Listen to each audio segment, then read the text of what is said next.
et on ne frappera plus, sauf si Bachar fait l'imbécilité suprême de encore tuer 1500 personnes avec des armes chimiques dans sa banlieue. Mais a priori, il ne le fera pas. De ce fait, on a une vague espérance d'un compromis politique qui pourrait être exprimé par une conférence dite de Genève 2. Mais ceux qui ne veulent pas aller à Genève, c'est le régime de Bachar el-Assad et les révolutionnaires syriens. Parce qu'eux, ils savent une chose élémentaire, c'est qu'ils sont dans un conflit à mort. Et que les révolutionnaires ne peuvent rien céder à Bachar, parce que s'ils cèdent à Bachar, Bachar les massacre 6 mois après, 12 mois après, 18 mois après, 10 ans après, mais il les massacrera. Donc ils ne peuvent rien céder. Et le régime ne peut rien céder parce que c'est sa propre vie, et pas une vie fictive. C'est pas une métaphore, c'est une vie politique. Si le régime s'effondre, il y aura des massacres, il y aura la liquidation physique de milliers de soutiens du régime qui ont par ailleurs les mains couvertes de sang, etc. Donc, dans cette situation, on est dans l'impasse totale. Impasse totale parce que, à mon avis, sans intervention militaire étrangère allant jusqu'à l'occupation du terrain sur le modèle qu'on a fait dans les Balkans, dans les années 1990, il n'y aura pas de solution politique et, à mon avis, il n'y aura jamais d'intervention militaire, même de frappe, en Syrie, puisque le moment où elle était possible, c'est-à-dire la fin août, on en a perdu l'occasion. Voilà, donc comme je vous ai dit au début que le printemps arabe était une révolte des objets d'études contre leurs analystes, il n'y a plus qu'une seule espérance à avoir, c'est que les objets d'études se révoltent contre l'analyse que je viens de vous faire. Très bien, bah écoutez, merci beaucoup.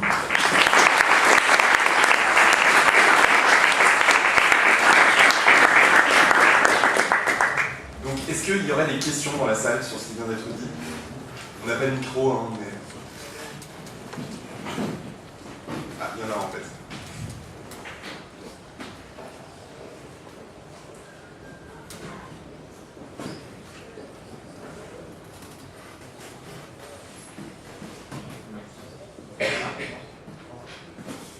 Parlez, levez-vous et parlez fort. Bonsoir. Je vois une question par rapport à ce que vous disiez au tout début sur la possibilité...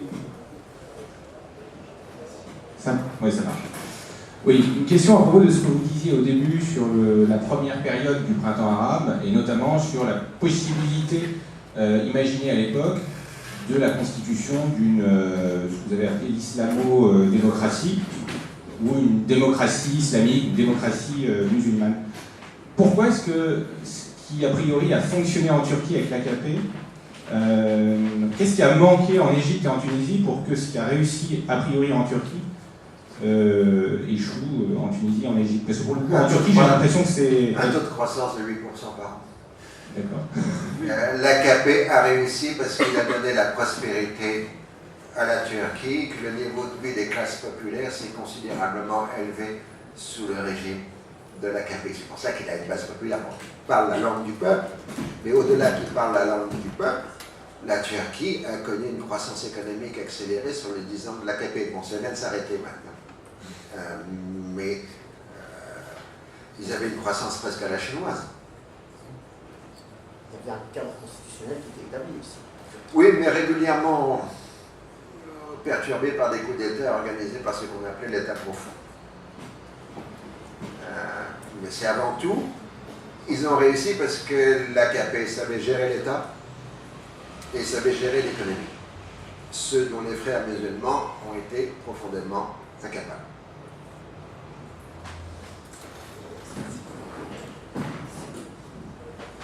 J'ai une question de ce propos de la gestion. Vous avez dit que les frères musulmans, notamment, manquaient de cadre. Oui.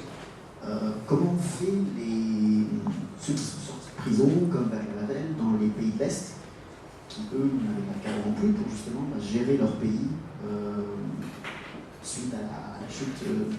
l'Empire.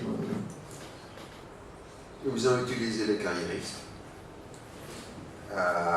C'est-à-dire que les dissidents n'ont été qu'une petite couche superficielle dans les nouveaux régimes que l'on montrait au monde extérieur. Il y avait des gens remarquables, des Polonais, des grands historiens polonais,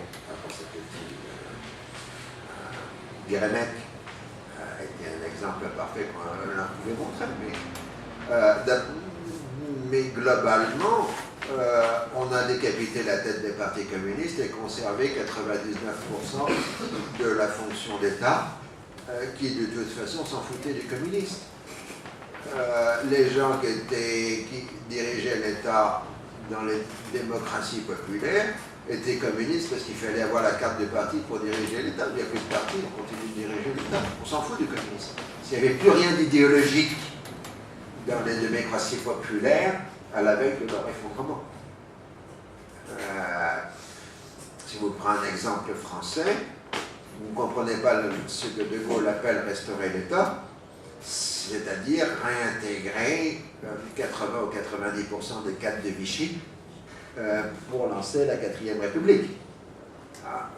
Pensez que quelqu'un qu'on considère comme un très grand gaulliste, comme Couve de Murville, a été fidèle à Vichy jusqu'à l'été 1942. Et que donc ce qu'a fait De Gaulle, c'est de récupérer les cadres de l'État pour rebâtir la France. Et c'était une opération magnifique, ce qu'on appelait le noyautage des administrations, et ainsi de suite. De Gaulle, c'est pas la résistance, c'est l'État. C'est-à-dire, à faire à mesure que les territoires étaient libérés, on changeait les préfets. Parce qu'on avait des préfets prêts pour chaque préfecture, des sous-préfets prêts pour chaque sous-préfecture, et ainsi de suite. Ça, les frères musulmans en étaient incapables. Ils n'ont pas voulu ou ils n'ont pas pu le faire? Ils n'ont pas pu parce qu'ils n'avaient pas le capital humain. Ils ont été éjectés de l'État depuis les années 30. La répression a visé en particulier tous ceux qui pouvaient se rapprocher de l'État. En Égypte, après l'assassinat de Sadat, on est passé à l'examen de tous les officiers de l'armée. S'ils avaient un frère musulman dans la famille, ils étaient éjectés. D'où le paradoxe. Comprenez bien, un officier de l'armée égyptienne, un sous-officier, un capitaine, un lieutenant, il a la même vision du monde qu'un frère musulman. Il a la même culture qu'un frère musulman. Mais pour lui, le frère musulman, c'est l'ennemi. Sissi a roulé dans la farine Morsi parce que sa femme était voilée. Donc, c'est certainement un bon musulman. Maintenant, il commence à jouer le gamin de Abdel Nasser. J'ai une question.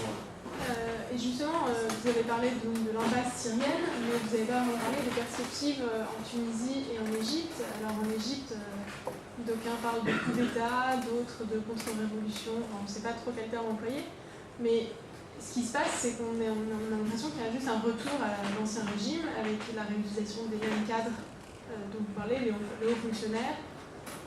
Quelle perspective il peut y avoir pour la révolution égyptienne, sachant que l'État ne change absolument pas? Moi j'avais une question, c'est quasiment la même, pour ça que je la pose maintenant. C'était comment les militaires voient-ils l'exercice du pouvoir qu'ils ont pris, semble-t-il, quand même un peu aussi sous la pression de la rue. Enfin, les événements se sont quand même grandement accélérés. Comment voit-il l'exercice du pouvoir? C'est-à-dire, on voit bien qu'au début des années 50, dans les années 60, il y avait quand même toute une idéologie très forte que vous avez rappelé du nationalisme arabe. Dans ces années 80-90, il y avait une sorte d'inertie du pouvoir qui restait en place parce qu'il y avait autant détenir les capitaux politiques, économiques, le pouvoir, mais aussi les gens avaient l'impression que c'était de toute façon bénéficiaient du naturel de leur exercice et de l'idée que si ce n'était pas eux, c'était le chaos. Comment maintenant les militaires voient-ils leur perspective et leur nouvelle légitimité? Ils ont incontestablement, d'abord ils ne sont pas au pouvoir officiellement. Qu'ils soient derrière le pouvoir, c'est évident. Mais ils n'ont pas, officiellement, nous avons un pouvoir civil. Comme dit un journaliste égyptien, on a 3 présidents en Égypte, l'un en prison ou à l'hôpital, le second qui est démis, le troisième par intérim.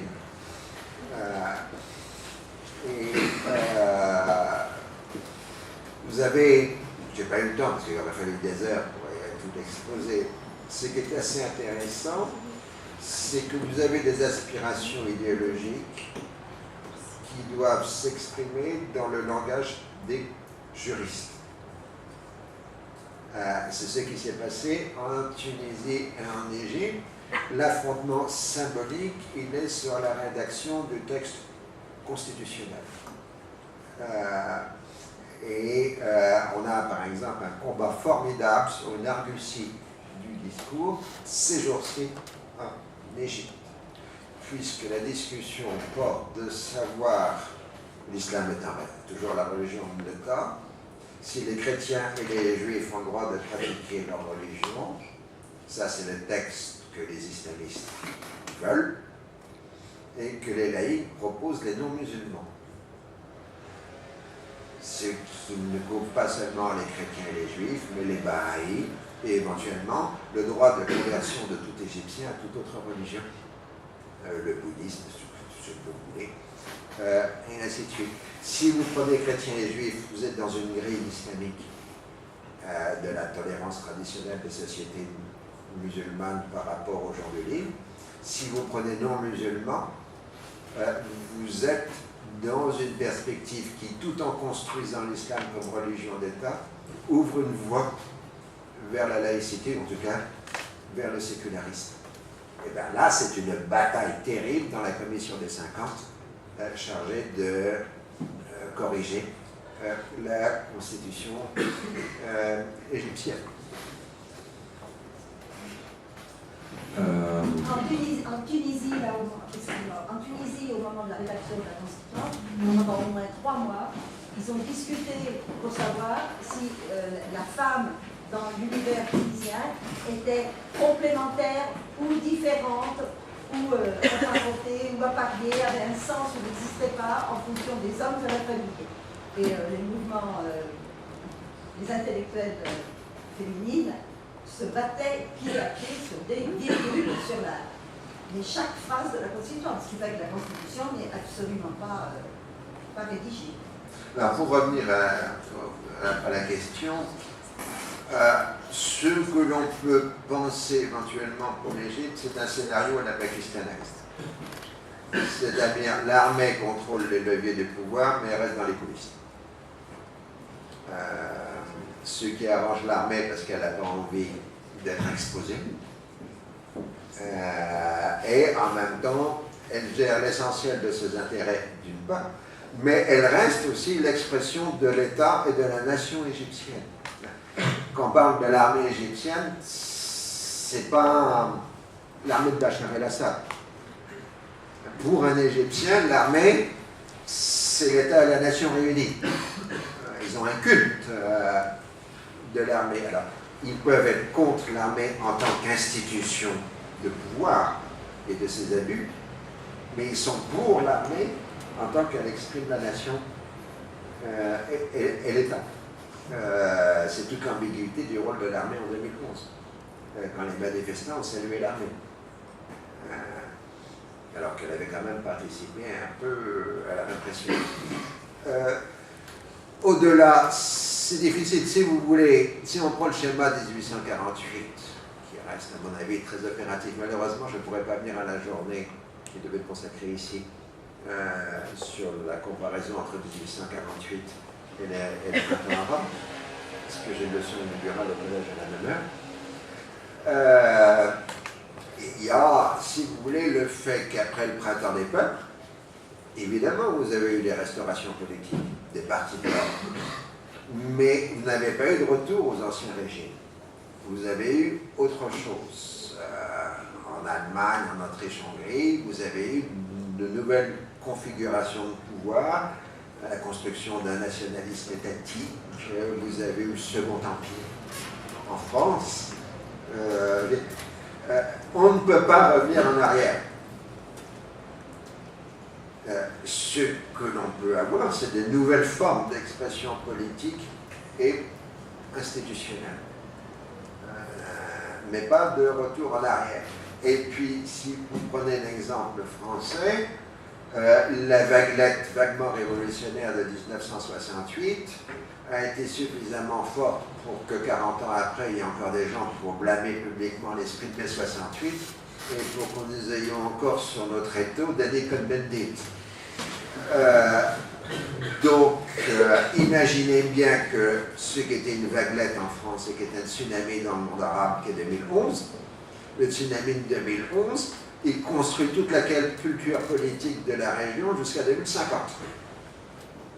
Comme élément de référence, comme lieu de formation, comme moment où les gens se sont politisés, ont créé une culture politique. Et vous avez des effets décalés. On a pu montrer combien Gorbatchev a réussi à prendre le pouvoir et à faire partir l'Union soviétique, mais ce n'était pas ce qu'il voulait. Parce que, en fait, les gens qui l'accompagnaient, c'était les jeunes qui avaient suivi le dégel dès la fin des années 50 et des débuts des années 60, avant la chute de Khrouchtchev. Ils avaient été marginalisés ou vous avez fermé leur gueule sur l'époque Brejnev. Et comme ils étaient arrivés par les faits de classe d'âge au lieu de pouvoir, ils ont soutenu 25 ans après, c'est-à-dire, si vous voulez, que le gorbatchevisme, c'est l'effet retard du dégel de la période 1954-1964 en Union soviétique. Donc, vous voyez bien que vous pouvez avoir des tas d'effets de ce genre-là que je suis évidemment incapable de prévoir. Je voulais savoir, selon vous, est-ce que ce serait, entre guillemets, la fin des frères musulmans, sachant que leur vrai sanctuaire se situe en Égypte, qu'aujourd'hui ils sont complètement mis à l'écart dans la politique égyptienne, et puis comme vous l'avez dit, l'armée ne veut pas être exposée, mais elle va rester dans les coulisses, et ça on en est certain. Maintenant on est même jusqu'à se demander s'il n'y a pas un président, enfin un futur candidat qui fera partie de l'un des généraux actuels. Samir Hanen a récemment fait vœu de candidature. Donc je voulais savoir, est-ce que selon vous, ce serait la fin des frères musulmans définitivement, sachant que l'armée contrôle presque tous les rouages de la politique égyptienne en ce moment? Ils sont très affaiblis parce que pendant la période précédente, ils étaient dans la clandestinité. Donc, ils étaient difficiles à attraper puisqu'ils étaient clandestins, à part évidemment quelques têtes locales qui apparaissaient, qu'on foutait en prison, qu'on libérait 6 mois ou 12 mois après, selon le principe habituel. Le drame des frères musulmans, c'est qu'avec la Révolution, ils sont sortis de leur tanière. Donc, ils sont connus. Donc, la répression est beaucoup plus efficace parce qu'ils ont perdu les structures de clandestinité. En plus, ils ont un rejet populaire. Alors, évidemment, selon les régions, c'est très différent. Je veux dire, nos connaissances scientifiques sur tout ça, c'est encore très faible. On n'a pas encore commencé à mouliner les ordinateurs pour interpréter les cartes électorales de l'Égypte. On a les possibilités. Le CEDEJ, Centre de recherche de français au Caire, il a les résultats électoraux de l'Égypte bureau par bureau. Donc, avec les ordinateurs, on a la capacité de voir sortir les cartes régionales, voire micro-régionales, des pays. Il faut laisser le temps de booster. Et plus d'avoir trouvé de l'argent pour faire tourner les ordinateurs. Les élections libres provoquent l'émergence des variantes régionales. Quand vous êtes dans un... Prenez par exemple la France de Louis-Philippe. La France des notables, elle donne certaines cartes politiques homogènes de la France, puisque c'est le même milieu des notables qui dirige la France. Vous passez au suffrage universel en 1848, au bout de 3 élections au suffrage universel, vous voyez apparaître un ouest catholique, un sud rouge, vous voyez apparaître des cartes politiques qui incarnent l'histoire. Mais Ces cartes politiques, elles ne peuvent apparaître qu'à partir de l'acte politique qu'elles votent. Pour l'Égypte, pour la Tunisie, il faut 2 ou 3 élections et on aura à peu près la carte définitive de l'Égypte pour des décennies. Bon, on sent déjà que les grandes agglomérations sont farouchement anti-frères musulmanes. On sait déjà que la moyenne d'Égypte, le Fayoum, c'est plutôt une base forte des frères. Bon, ça se tire un certain nombre de choses. Mais on pourra faire des cartes à la René Raymond de l'Égypte politique, ce qu'on était évidemment incapable de faire sous Moubarak, puisque tout était trafiqué. Moi j'ai une question sur le Liban. Est-ce que vous pensez qu'après un été aussi difficile, est-ce que le Liban et les différents partis vont réussir à maintenir un statu quo, et ce qui se passe avec justement ce que vous avez dit, la Hezbollah et la situation en Syrie? La situation du Liban est très inquiétante, vu d'abord le nombre de réfugiés syriens. En gros, imaginez la France avec 30 millions de réfugiés. Vous avez la situation du Liban avec ce que ça percute sur les services sociaux, sur des services éducatifs, sur des services sanitaires qui n'étaient déjà pas très bons au départ. Ce que l'on a vu ces dernières semaines au Liban est très curieux et très inquiétant. C'est qu'on est en train de passer à la fin politique. C'est-à-dire l'émergence des clans. L'exemple, c'est le suivant. Vous avez eu une voiture piégée dans la banlieue sud, probablement un message politique bien déterminé, mais on ne sait pas qui a envoyé le message, parce que ce sont des lettres de l'ennemi, voiture piégée. Du coup, le Hezbollah a voulu prendre le contrôle de la banlieue sud pour assurer la sécurité. Donc, il a mis des tas de barrages. Évidemment, il n'a pas mis des combattants professionnels, durs des durs, qui sont en Syrie. Il a mis les jeunes. Bon, les jeunes, ils ont voulu faire régner l'ordre, du coup, ils ont voulu faire régner la morale sur la banlieue sud, qui est théoriquement chiite, qui est théoriquement Hezbollah. Et la banlieue sud s'est insurgée contre les barrages de Hezbollah qui étaient censés les protéger, parce que ça empêchait de faire tout leur trafic habituel. Et du coup, le Hezbollah était obligé d'appeler au secours l'État pour pouvoir retirer ses miliciens du contrôle des rues, parce que sinon ils perdaient la banlieue. Même chose à Baalbek, il y a 4 jours. Le Hezbollah avait mis un barrage, un clan sunnite ne supportait pas le barrage parce qu'il s'estimait déshonoré de s'arrêter à un barrage chiite. Ils ont commencé à se tirer dessus. Et le Hezbollah a pris la poudre d'escampette, parce que s'il entrait dans le jeu, c'était tous les clans des uns et des autres contre lui, etc. Donc il a appelé au secours l'armée libanaise. On est arrivé dans la décomposition politique libanaise, à ce soit les familles élargies, les clans, qui commandent à prendre le contrôle de la rue. Et on est arrivé au degré zéro de l'idéologie.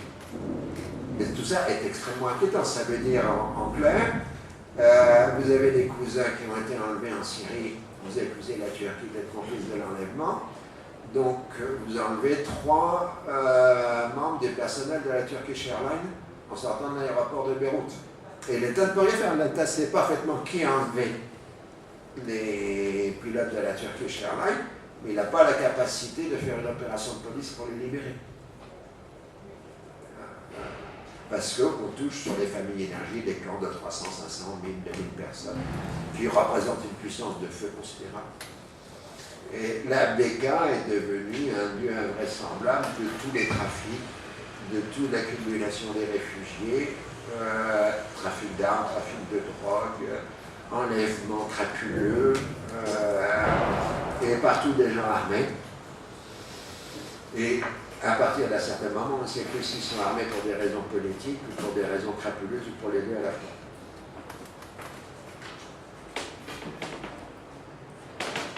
Moi j'avais une question sur l'Iran, parce qu'on a observé, puisqu'on parlait de la dimension géopolitique, comme vous avez fait le rappel historique, c'est peut-être le pays où se mêle enjeux et questions d'Orient. On a vu que l'Iran avait, semble-t-il, fait des gestes de rapprochement. Ils sont redoutablement intelligents. Ah bah, c'est-à-dire, finalement, la question que tout le monde se pose, c'est-à-dire, est-ce un simple épisode parmi d'autres dans une négociation diplomatique, ou s'agit-il aussi d'une réelle inflexion iranienne? Vous avez parlé du poids déterminant des crises économiques dans les printemps arabes, que ce soit dans la chute des dictatures ou dans l'échec des islamistes.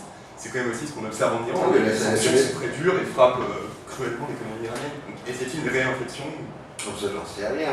Ce qu'on peut vous dire, c'est qu'ils ont eu l'intelligence d'enlever un stupide, Ahmadinejad, pour mettre un intelligent comme président. Il vient du sérail au sens de l'approche du guide, etc. Et c'est un membre du clergé, ce que n'est pas Ahmadinejad. Alors, ce qu'on appelle le clergé, c'est évidemment une fausse approximation par rapport à notre réalité occidentale. Ce qu'on appelle le clergé chiite, ce sont des universitaires. Ce sont des gens formés aux sciences religieuses et à la culture générale. Autrement dit, un ayatollah, ou etc. C'est un super intellectuel parce qu'il a fait 20 ans d'études au plus haut niveau. Le guide suprême a une gigantesque culture, y compris occidentale. Il y a quelques ans, il y a 4 ou 5 ans, il a fait une déclaration publique, je me rends compte, en disant que le plus grand livre de la littérature mondiale, c'est Les Misérables de Victor Hugo. Et il ne les avait pas lus en version rattachée ou dans l'interprétation de Gérard Depardieu.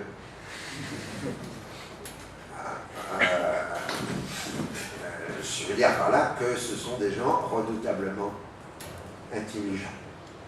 Alors, par ailleurs, il y a peut-être, si vous voulez, on assimile assez bien, je fais toujours les comparaisons qui ne sont pas raisons historiques, l'Iran actuel à la France de directoire. Ce serait une longue France de directoire, c'est-à-dire un système polycentrique issu de la Révolution qui continue sur l'élan idéologique de la Révolution. Alors, si vous enlevez la mauvaise réputation du directoire parce qu'il y avait Bonaparte pour y mettre fin, les incoyables, etc., vous apercevez que c'est le directoire qui a créé l'école normale supérieure, l'Institut de France, les arts et métiers, les langues et qui a commencé à rebâtir la France moderne. C'est ça l'Iran d'aujourd'hui. C'est un système assez analogue au directoire. Il n'y a pas eu de Bonaparte. Mais bon, c'est des gens incontestablement très intelligents. Bon, apparemment, il y a des changements d'équilibre interne. Le guide comprend qu'il est allé trop loin vers les milieux conservateurs en trichant les élections pour amener à Ahmadinejad qui fait un coup de barre dans l'autre sens. D'abord en ne trichant pas aux élections, ce que faisait régulièrement le directoire. Toutes les élections des directoires étaient truquées.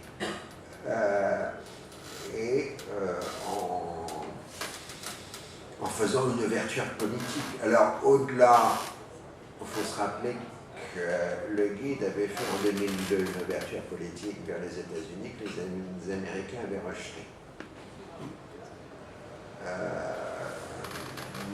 Maintenant, il l'accepte parce qu'on est dans la phase d'isolationnisme.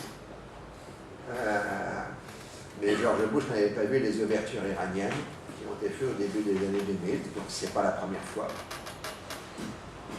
Et d'autre part, dans les implicites, si vous voulez entrer dans une négociation, on négocie sur tout. Pas simplement sur le nucléaire.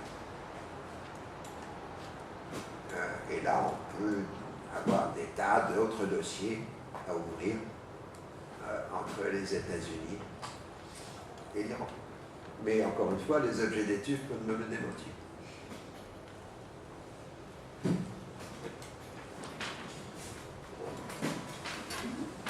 Bonsoir, déjà merci pour vos réponses. Mais j'ai une question par rapport à l'Arabie Saoudite, parce qu'il me semble qu'en j'ai du mal à l'imaginer complètement étrangère aux événements d'Égypte ou même en Syrie. Est-ce que vous auriez un mot à en dire, quelque chose? La doctrine politique de l'Arabie Saoudite, enfin la pratique politique de l'Arabie Saoudite était constamment ces dernières décennies d'apparaître contraindre à faire.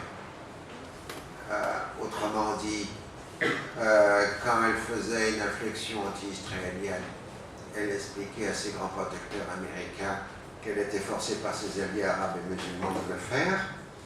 Et puis, elle faisait un truc pro-occidental.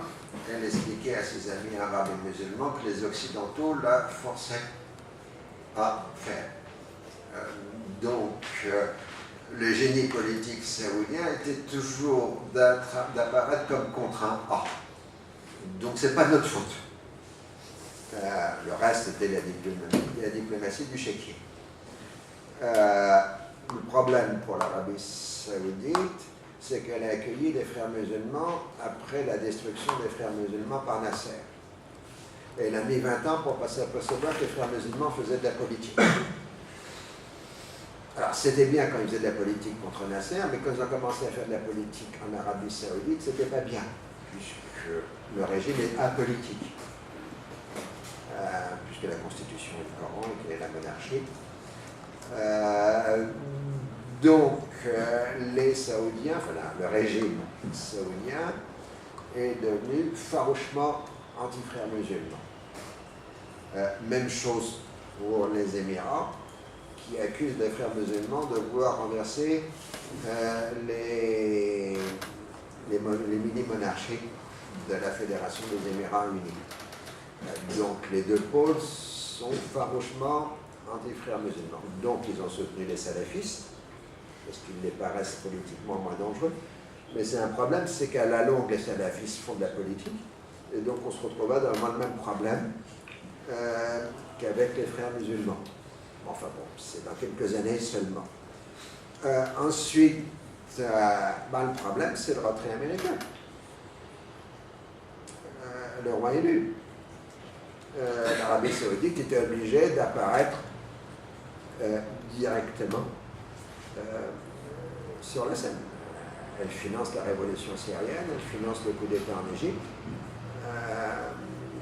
etc. Avec les Émirats. En revanche, le Qatar, lui, rien que pour emmerder les Saoudiens, puisqu'en gros, la politique qatari consiste en permanence à emmerder les Saoudiens. Donc, soutenait les frères musulmans. Et quand les frères musulmans ont pris le bouillon, on a profité d'organiser un changement une succession anticipée au Qatar pour faire un demi-tour. Enfin, on s'occupe beaucoup moins de politique et on prépare la Coupe du Monde de football. Donc l'Arabie Saoudite est évidemment un acteur majeur. Il demandait qu'une seule chose, c'était les frappes américaines, que les Américains bombardent la Syrie. Encore une fois, les Américains ont été au-dessous de tout. Ils n'ont pas fait ce que leur demandait de faire. Donc les Saoudiens ne sont pas contents du tout. Pour le reste, ils ont un problème de classe d'âge, puisque, comme vous le savez, le système saoudien est le principe de la succession par le seigneurat, par le plus âgé de la famille. Ils en sont encore à la première génération des fils du fondateur, Abdelaziz ibn al-Saoud. Donc, le roi a 80 et quelques années, et les 10 qui peuvent lui succéder entre 75 et 85 ans. Autrement dit, ils sont en train de gouverner à partir de leur, comment on dit, le truc pour se tenir debout, les vieillards ou les enfants. Les ambulateurs, je ne sais plus là. Les ambulateurs. En gros, ils gouvernent à partir de leur déambulateur. C'est évidemment pas facile à gérer. Mais le problème, c'est qu'ils ne savent pas comment passer à la génération suivante qui commence, elle, déjà sérieusement à vieillir. Parce que la génération suivante, elle a déjà 60-70 ans. C'est pire que le Politburo à l'époque soviétique. Alors pour le reste, bon, on soutient le coup d'État en Égypte, on envoie le chèque, 12 milliards de dollars. Du coup, avec ça, l'Égypte peut rembourser les 5 milliards que le Qatar avait prêtés.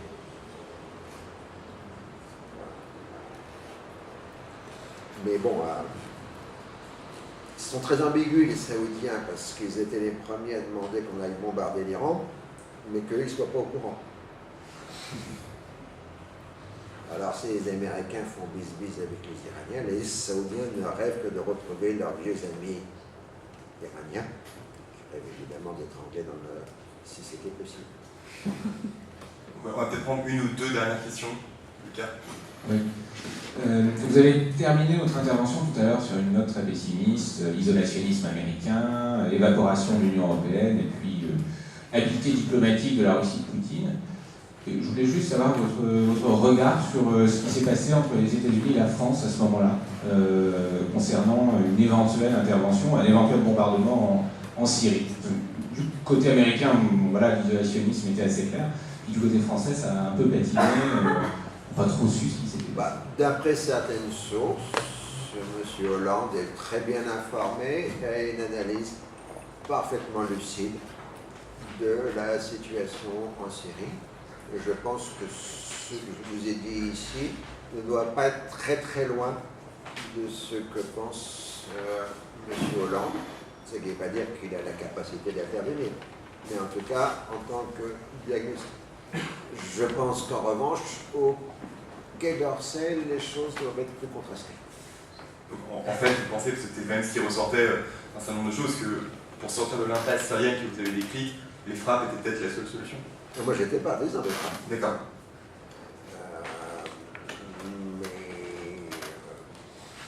Mais comme elles n'auront pas lieu, elles n'auront pas lieu parce que de toute façon, on est des démocraties et que les démocraties ne veulent pas frapper. Non pas par nature, mais dans la conjoncture actuelle des états d'esprit des opinions publiques, la majorité de l'opinion française était contre les frappes, la majorité de l'opinion américaine était contre les frappes, la majorité de l'opinion britannique était contre les frappes. Donc techniquement, on peut dire que c'était la meilleure chose à faire, mais en revanche, je vous annonce que vous aurez des boat people, voilà, que vous aurez des réfugiés syriens à Sandgate, et qu'on ne pourra pas s'isoler longtemps d'une catastrophe humanitaire de l'ampleur qui est en train de se produire. Et on ne pourra pas la cantonner aux frontières de la Syrie. Je voulais savoir votre avis aussi sur une question particulière, c'est que tout d'abord, est-ce que le nationalisme arabe n'est-il pas mort avec la mort de Nasser? Tout simplement parce que la Syrie se retrouvait entre guillemets renforcée par ce nationalisme avec le parti Baas, etc. Et secondement, on a l'impression de ne pas voir le bout du tunnel avec la Syrie parce que d'un coup on va en finir avec le consensus arabe, hein, c'est d'en finir avec Bachar el-Assad de toute façon, mais quand on a entendu parler des éventuelles frappes, on s'est dit alors non, enfin beaucoup de voix se sont élevées en tout cas, non, on ne veut pas de frappe américaine, tout simplement parce que les problèmes des Arabes sont à régler entre Arabes. Oui, ça c'est toujours été de la foutaise. Oui. D'abord dans la région, quand il y avait une crise, dans le vocabulaire local, vous dites on arabise la crise ou on internationalise la crise. Ou alors on fait une internationalisation doublée d'une arabisation. Par exemple, dans l'affaire libyen en 2011, on a fait une internationalisation doublée d'une arabisation, puisqu'on avait le soutien de la Ligue arabe pour l'intervention occidentale en Libye. Donc vous aviez arabisation, internationalisation dans le jargon des diplomates. Je vais permettre d'insister sur deux points sur lesquels je n'ai pas parlé. Le premier, je vous ai expliqué que tous les acteurs, quels qu'ils soient, fonctionnent sur une grille d'ingérence et d'implication. Que ça fait partie de leur code génétique politique, puisqu'en fait, ça fait 220 ans à peu près que le système fonctionne comme ça. Le problème, c'est que vous avez un système fondé sur l'ingérence et l'application, que vous pratiquez assidûment ce jeu, et en même temps que votre idéologie dominante est celle de l'anti-impérialisme, qui est aussi bien à droite qu'à gauche. C'est l'anti-impérialisme, puisque les islamistes sont anti-impérialistes, et les plus marxistes sont aussi anti-impérialistes. Donc, il y a un problème qui crée une sorte de dissonance cognitive dans les esprits de la région, qui se traduit par le syndrome dit de la théorie du complot. Non pas qu'il n'y ait pas de complot, il y a des complots, enfin 9 sur 10 sont des faux.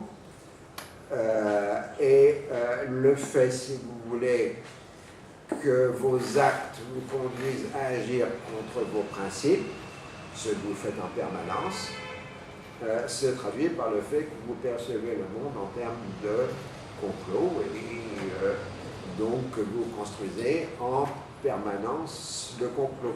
Le complot est un terme que j'aime pas trop. Je trouve que le terme qu'on utilisait au début du XXe siècle dans la question d'Orient est plus juste que celui du complot. C'est le terme d'intrigue. On parlait des intrigues françaises, des intrigues anglaises, des intrigues allemandes, et ainsi de suite. Et le terme d'intrigue permet aussi de comprendre ce que je pourrais appeler la mise en intrigue. C'est-à-dire que l'on aperçoit qu'on articule et qu'on donne le sens aux événements, c'est-à-dire ce qu'on appelle une mise en intrigue, à travers la grille du complot.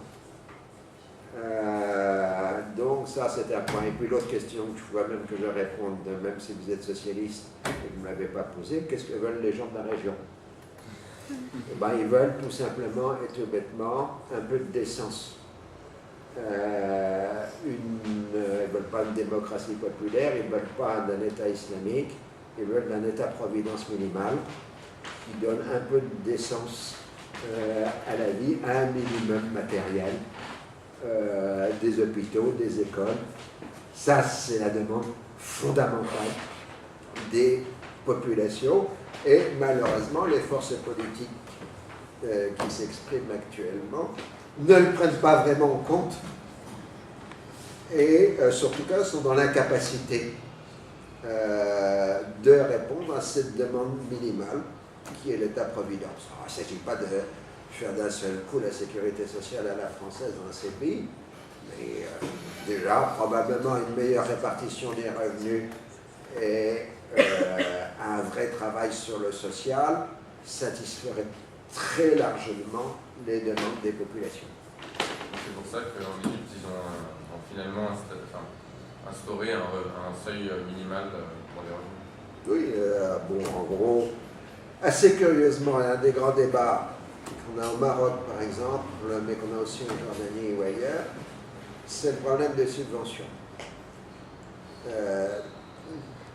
Le niveau de vie des populations, des masses de la population est tellement faible que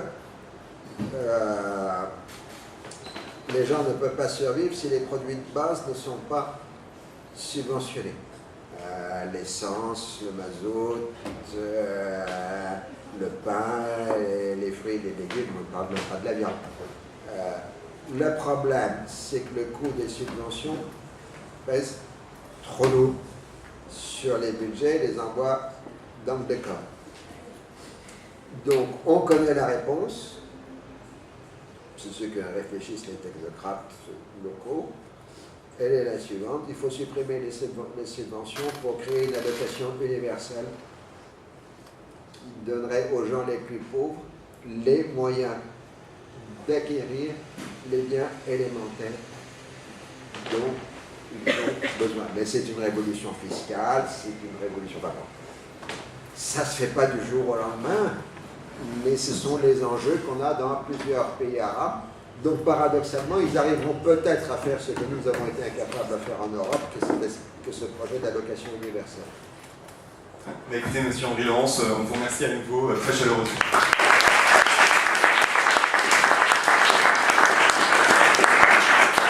J'en profite juste pour vous annoncer, donc d'une part vous rappeler qu'il y a un pot qui vous attend, d'autre part que nous recevons dans 2 semaines Guillaume Duval, rédacteur en chef d'Alternative économique, pour son livre Made in Germany, consacré aux forces et aux faiblesses du modèle allemand. Voilà. Bonne soirée.